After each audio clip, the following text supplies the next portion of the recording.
ఒకటి విరిగిన మనస్సు. ఆమేన్. మనస్సును బలిపీఠం పెట్టాలి, మనస్సును బలిపీఠం పెట్టాలి. రెండవది సజీవ యాగంగా శరీరం.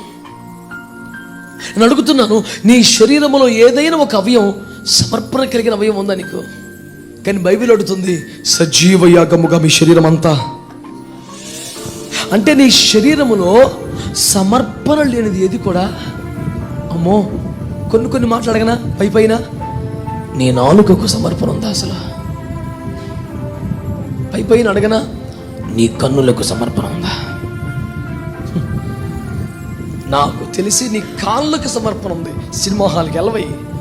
కానీ నీ నోటికి సమర్పణ లేదు కనుక సినిమా డైలాగులు వాడతావు.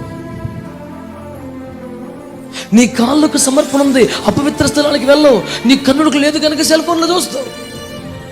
ప్రాక్టికల్గా మాట్లాడుకుందాం. సజీవ యాగంగా నీ శరీరం. యాగము అంటే యజ్ఞము, యజ్ఞం అంటే వధింపబడి కాల్చబడుట, అంతే కదా? మరి నీ శరీరంలో కత్తి నరికిందా ఎప్పుడైనా? నరకబడిన కళేబరములను అగ్ని కాల్చిందా? మనం ఎప్పుడు సజీవ యాగం అవుతావు? ఈరోజు దైవజనుడు మిమ్మల్ని అడుగుతున్నాను, తమ్ముడు, అన్నయ్య, అక్క, చెల్లి, నీ శరీరములో వధింపబడిన అవయవం ఇంకేదైనా ఉందా?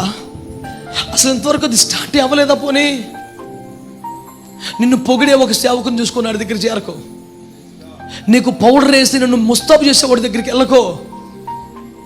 తన ఖడ్గమును నీ మీద జొలిపించి దేవుని అగ్ని దిగి వచ్చినట్లుగా నిన్ను బలిపీఠం మీద సిద్ధపరచగల ఒక సేవకుని కావాలి.